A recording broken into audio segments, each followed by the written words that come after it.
Hello and welcome to इंद्रात academy my dear friends. आप सभी लोगों का इंद्रात अकेडमी में स्वागत है।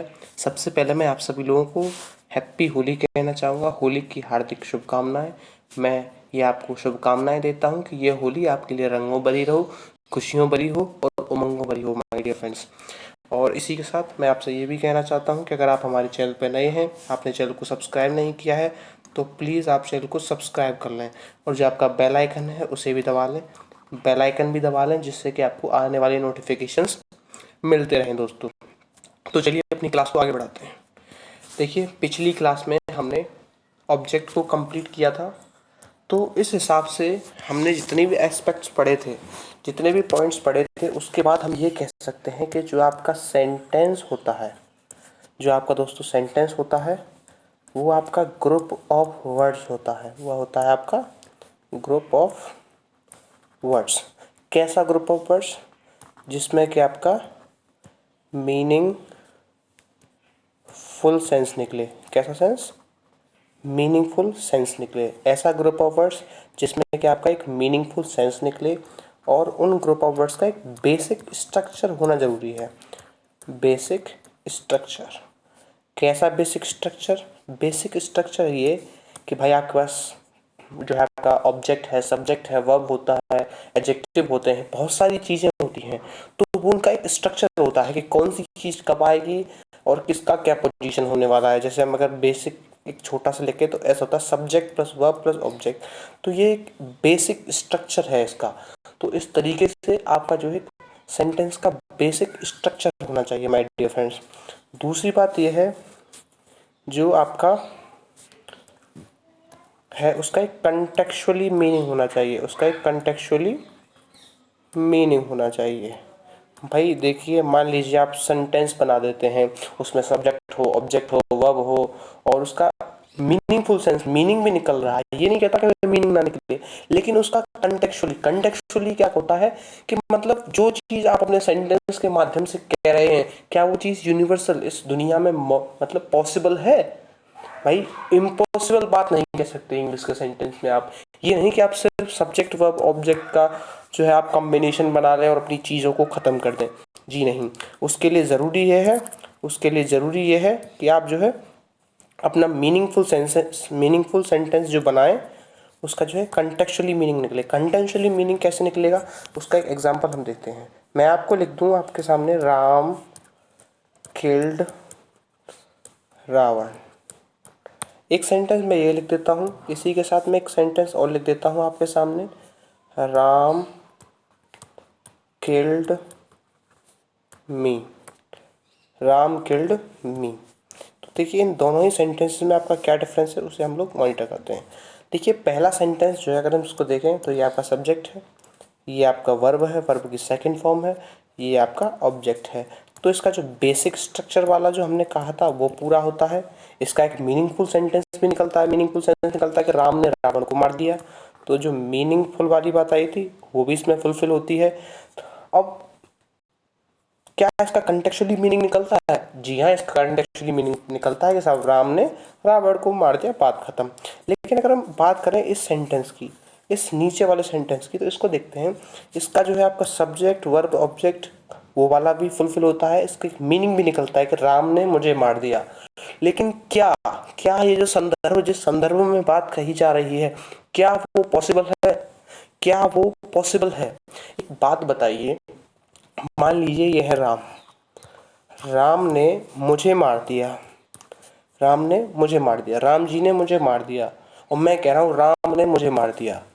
तो क्या कोई व्यक्ति मित्रों मरने के बाद बोलता है कि साहब फलाने ने मुझे मार दिया या फिर उसने मुझे मार दिया? भाई अगर किसी ने किसी को जान से मार दिया है, किसी ने किसी को जान से मार दिया है, तो क्या वो कुछ बोल सकता है? क्या वो अपनी बात कह सकता है? इसका जवाब है नहीं। तो इसका मतलब आप ये समझिए कि जब भी आपका कोई सेंटेंस होगा, उसका जो स्ट्रक्चर है वो ज़रूरी है ही है। उसका जो है आपका स्ट्रक्चर है, उसका एक मीनिंग निकले, लेकिन वो मीनिंग जो है वो कंटेक्चुअली सही होना चाहिए। कंटेक्चुअली सही होना चाहिए जो उसका मीनिंग जो निकले। इस चीज़ का हम लोग विशेष ध्यान रखेंगे, इस चीज़ का भी हम लोग ध्यान रखेंगे। तो इसी के साथ ये एक सेंटेंस को हमने जोड़ा, जो हमने अभी तक पढ़ा उसके आधार पर ये बात मैंने आपके कह दी। अब हम डिस्कशन जो आपके करेंगे वो करेंगे, अभी आपके पास वर्ब के ऊपर डिस्कशन होगा। अभी जो डिस्कशन हम लोग करेंगे वो करेंगे आपका वर्ब के ऊपर। देखिए वर्ब क्या होता है, वर्ब का हिंदी मतलब होता है क्रिया। वर्ब का हिंदी मतलब होता है क्रिया। अब वर्ब में जो सबसे पहले अगर हम इनको बात करें, वर्ब जो होती हैं आपकी, उन्हें एक तरीके से मैं बांट लेता हूँ। कैसे? V1, V2, V3, V4 और आपका V5। मैंने वर्ब को 5 तरीके से बांट दिया है। आप लोग जानते ही ये वो वर्ब की फॉर्म है जिनको हम टेंस के अकॉर्डिंग आपका लगाते हैं। इनके अलावा आपकी हेल्पिंग वर्ब होती हैं, उन चीज़ों को हम अलग से देखते हैं दोस्तों, क्योंकि ये एक थोड़ा कॉम्प्लिकेटेड है, इसको हम अभी देखेंगे। तो ये हो गया आपका, ठीक है, आगे बढ़ते हैं। तो अब इनमें डिफरेंस क्या है, इनमें डिफरेंस क्या है? तो जो आपका V3 और V4 यहाँ पर दिख रहा है, ये V3 और V4 और आपका ये V2 और V5। जो आपके V3 और V4 होते हैं, V4 आप जानते हैं जिनमें ING लगी हो।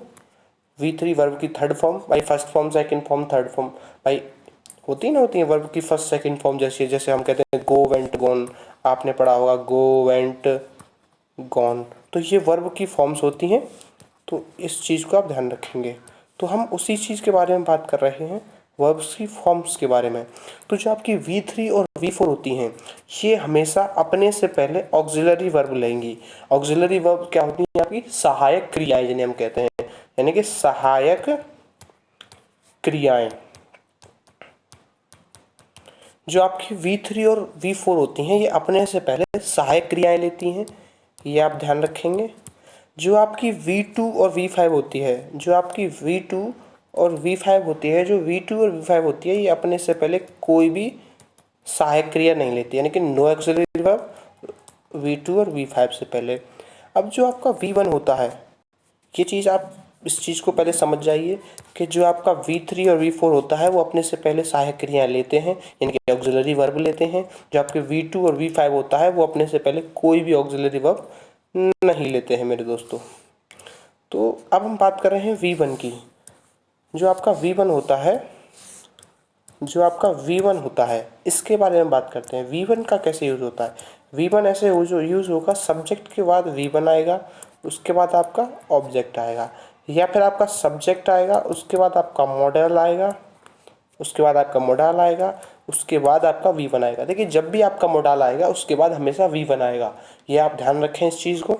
और उसके बाद आपका ऑब्जेक्ट आएगा या फिर कंप्लीमेंट, ये हो सकता है। तो ऐसा होता है कि जब सब्जेक्ट के साथ V1 आएगा, जैसे मैं कहूँ राम गो टू स्कूल, यहाँ पर हमने ये V1 यूज़ किया है, यहाँ पर हमने ये V1 यूज़ किया है। ये V1 यूज़ किया है हमने प्रेजेंट इंडेफिनिट के सेंस में, प्रेजेंट इंडेफिनिट के सेंस में। तो प्रेजेंट इंडेफिनिट के सेंस में जब भी हम यूज़ करेंगे आपका, तो वहाँ पर अगर वह, सॉरी ये राम नहीं होगा क्योंकि सिंगुलर है, और ये हमेशा V1 जो होता है आपका प्लूरल के साथ आता है। तो पहले हम इसको ठीक कर लेते हैं। यहाँ पर आप करते हैं देगो, यहाँ पर आप करते हैं देगो। तो जब भी आपका वर्ब प्लूरल होगा, जब भी आपका वर्ब प्लूरल होगा, जब भी आपका सब्जेक्ट प्लूरल होगा, तो उसके साथ जो वर्ब आएगा वो V1 आएगा, और ये कंडीशन होगी आपकी प्रेजेंट इंडेफिनिट में। और इसी के साथ जब भी आपका मॉडल आएगा, मॉडल के साथ हमेशा आपका V1 आएगा, उसमें फ़र्क नहीं पड़ता है कि आपका सब्जेक्ट कौन सा है। इनफैक्ट टेंस का भी फ़र्क नहीं पड़ता है, मॉडल के पास हमेशा ये आता है। अब आगे बढ़ते हैं हम लोग। एक सेंटेंस मैं आपके सामने लिखता हूँ, एक सेंटेंस मैं आपके सामने लिखता हूँ। India is a developing country, India is a developing country, India is a developing country, India is a developing country, India is a developing country. और मैं एक लिख दूँ, इंडिया इज़ डेवलपिंग। इन दोनों ही सेंस में आप डेवलपिंग पर थोड़ा गौर फरमाएं। डेवलपिंग यानी कि V+ING की फॉर्म है, जिसे आप V4 भी कहते हैं। दोनों ही सेंस में हम देखेंगे कि जो डेवलपिंग यहाँ लिखा है और एक डेवलपिंग यहाँ लिखा है, क्या ये दोनों वर्ब हैं? क्या ये दोनों आपकी वर्ब हैं? सवाल है, क्या ये दोनों वर्ब हैं? देखिए, ये जो पहली वाली आपको दिख रही है, ये पहली वाली जो आपको दिख रही है, ये आपकी वर्ब नहीं है। क्या नहीं है ये आपकी दोस्तों वर्ब नहीं है। पहली वाली जो आपको दिख रही है, ये आपकी वर्ब नहीं है। तो ये क्या है? दरअसल ये होती है आपकी एडजेक्टिव। ये होती है आपकी एडजेक्टिव, इसे हम कहते हैं पार्टिसिपल। कौन सा पार्टिसिपल? Present participle. इसको हम कहते हैं प्रेजेंट पार्टिसिपल। ये होता है आपका एडजेक्टिव। तो फिलहाल के लिए आप ये ध्यान रखें कि जब भी आपकी V4 आएगी या फिर आपका जब भी आपकी V3 आएगी, उससे पहले अगर आपका ऑक्सिलरी वर्ब नहीं है, उससे पहले अगर आपका ऑक्सिलरी वर्ब नहीं है, भाई इससे पहले आपका क्या है? आर्टिकल है, उसके पहले ऑक्सिलरी वर्ब है। मतलब वर्ब से ठीक पहले, यानी कि V3 और V4 से ठीक पहले, V3 और V4 से ठीक पहले आपका सेंटेंस में ऑक्सिलरी वर्ब होना बहुत ज़्यादा इम्पोर्टेंट है। इस चीज़ को आप अपनी कॉपी में नोट डाल के लिख लें कि इस चीज़ को आप अपनी कॉपी में नोट डाल कर लिख रहे हैं कि जब भी आप V3 या फिर V4 होगा, उससे पहले ऑक्सिलरी वर्ब होगा। केवल इसी कंडीशन में जो आपका V3 और V4 होगा वो वर्ब होगा। अदरवाइज वो क्या होगा? वो आपका पार्टिसिपल होगा। कैसे? अगर आपका V3 है, उससे पहले ऑक्सिलरी वर्ब नहीं है, तो वो आपका पास्ट पार्टिसिपल होगा, क्योंकि अगर इसके ठीक बाद आपका नाउन होता है, इसके बाद ठीक बाद आपका नाउन होता है, तो इस कंडीशन में पास्ट पार्टिसिपल होता है। ये आपका एडजेक्टिव का कार्य करता है। और V4 जो होता है, ये आपका प्रेजेंट, इसके बाद आपका नाउन होगा, तो इस कंडीशन में आपका प्रेजेंट पार्टिसिपल का कार्य करेगा। इस कंडीशन में आपका प्रेजेंट पार्टिसिपल का काम करेगा, और इस कंडीशन में भी आपका ये एडजेक्टिव होगा। तो इस चीज़ को आप समझ लीजिए कि जब भी आपका V3 और V4 आएगा,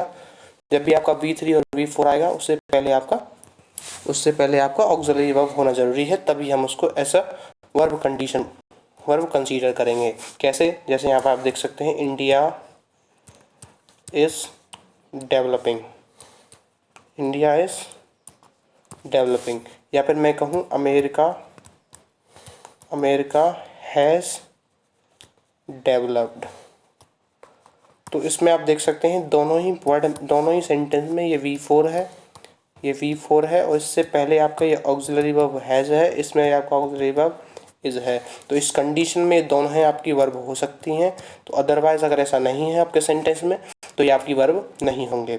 जैसे एक और एग्जांपल अगर मैं लिख दूँ, वॉकिंग इज़ हेल्पफुल, तो ये तो हम पहले ही जान चुके हैं कि जब भी आपका V4 सेंटेंस के शुरुआत में आएगा, तो वो आपका जेरेंड होगा, और जेरेंड आपका आप जानते हैं सिमिलर टू नाउन होता है। ये भी हम डिस्कस कर चुके हैं पिछली क्लास में, और ये आपका एज अ सब्जेक्ट कार्य कर रहा है, तो ये भी आपका वर्ब नहीं है। इस कंडीशन में ये आपका वर्ब नहीं है। एक सेंटेंस में आपके सामने लिखता हूँ, ही इज़ वॉकिंग। तो इसमें आप देखें, वॉकिंग जो है आपका V4 है, इससे ठीक पहले आपका ऑक्सिलरी वर्ब है, यानी कि अगर इससे पहले ऑक्सिलरी वर्ब है, तो हम इसको एज अ वर्ब आपका कंसीडर कर सकते हैं। मैं उम्मीद करता हूँ यहाँ तक आपको चीज़ें क्लियर हो रही होंगी। आगे चलते हैं हम। He went there for walking. इसमें जो आपका वॉकिंग है, इससे पहले यहाँ पर ऑक्सिलरी वर्ब नहीं है, ये आपका प्रीपोजिशन दे रखा है। जब भी मैंने आपको बताया था प्रीपोजिशन के बाद आपका नाउन या फिर सिमिलर टू नाउन आता है, तो उसका ऑब्जेक्ट होता है, वो आता है आपका प्रीपोजिशनल ऑब्जेक्ट। इसको हम डिस्कस कर चुके हैं पुरानी क्लास में। तो यहाँ पर आपका ये जो है वर्ब नहीं है, क्यों नहीं है? क्योंकि इससे ठीक पहले आपका ऑक्सिलरी वर्ब नहीं आया है। तो इससे ठीक पहले आपका ऑक्सिलरी वर्ब का होना बहुत ज़रूरी है। अगर वो नहीं होगा, तो जो है आपका V3 और V4 आपका वर्ब नहीं होगा माय डियर फ्रेंड्स। आगे देखते हैं। देखिए, वर्ब का जगह जगह प्रयोग होना, आपको डिफरेंशिएट करना आना जरूरी है। अभी हम आपको डिफरेंशिएशन नहीं बता रहे हैं कि कब आप कैसे चीज़ों को डिफरेंशिएट करेंगे। जैसे एक वर्ड मैं लिखता हूँ आपके सामने, पुट। ये जो वर्ड है, पुट का मतलब होता है आपका रखना। पुट का मतलब होता है आपका रखना। पुट का मतलब होता है आपका रखना, और ये पुट जो होता है ये आपका V1, V2 और आपका V3, ये दोनों ही जगह आपका पुट का पुट ही रहता है। तो आप ये कैसे डिसाइड करेंगे कौन सी जगह आपका फर्स्ट फॉर्म है, कौन सी जगह आपका सेकंड फॉर्म है? तो उसको आप इस तरीके से देख सकते हैं कि मैं अगर लिख दूं I put a lamp on the table, इसको आप देखते हैं, पुट है वर्ब, आई है आपका क्या है, आई है आपका जो है प्लूरल वर्ब यूज होता है, आपको जानते हैं आई के साथ आपका प्लूरल वर्ब यूज होता है। तो वर्ब की जो पुट है, तो वर्ब की जो तीनों फॉर्म है ये V1, V2, V3, तो अगर हम V1 हो सकता है, क्यों हो सकता है, क्योंकि V1 जो वर्ब है प्रेजेंट इंडेफिनिट में आपका प्लूरल सब्जेक्ट के साथ आते हैं। ये आपका V2 भी हो सकता है, लेकिन ये आपका V3 नहीं होगा, ये आपका V3 नहीं होगा, क्योंकि हम जानते हैं कि V3 से पहले आपका ऑक्सिलरी वर्ब का आना जरूरी है, इसीलिए ये आपका V3 नहीं होगा, लेकिन आपका V1 हो सकता है और आपका V2 हो सकता है।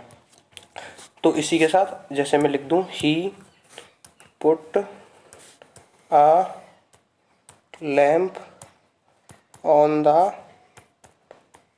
टेबल, इस सेंटेंस में आप देख सकते हैं ये जो ही है आपका ये सिंगुलर वर्ब होता है, मतलब इसके साथ सिंगुलर वर्ब यूज होती है।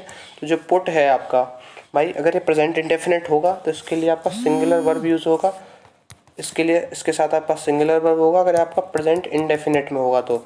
लेकिन यहाँ पर आपका सिंगुलर वर्ब नहीं है, क्यों? क्योंकि एस लगा होगा तभी तो सिंगुलर होगा, यानी कि फिफ्थ फॉर्म जो होती है V5 वो नहीं है यहाँ पर, इसीलिए हम इसको ऐसा V2 कंसीडर करेंगे। तो इन डिफरेंशिएशन जो मैं आपके सामने कर रहा हूँ उन्हें मैं उम्मीद करता हूँ कि आप समझ रहे होंगे। जैसे अगर मैं यहाँ पर लिख दूँ he has put the lamp on table, he has put the lamp on table, तो इसमें आप देख सकते हैं कि जो पुट है जो कि V1, V2, V3 कुछ भी हो सकता है, लेकिन इससे पहले हैज़ है। आप लोग जानते हैं कि V3 से पहले ही आपका हैज़ या फिर आपका हैव आता है, तो इस तरीके से आप कह सकते हैं कि ये आपका V3 है। तो यहाँ तक हमने इनके डिफरेंशिएशंस को समझा है। इस क्लास में जो आपका वर्ब है उसका हमने थोड़ा बेसिक सा जाना है, और मैं उम्मीद करता हूँ कि ये क्लास आपको अच्छी लगी होगी। अगर आपको ये क्लास अच्छी लगी हो तो आप प्लीज़ वीडियो को लाइक करें, चैनल को शेयर करें और आप सब्सक्राइब भी ज़रूर करें। तो इसी के साथ मैं विदा लेता हूँ और आप सभी लोगों को फिर से होली की हार्दिक शुभकामनाएं देता हूँ। Thank you and take care my dear friends.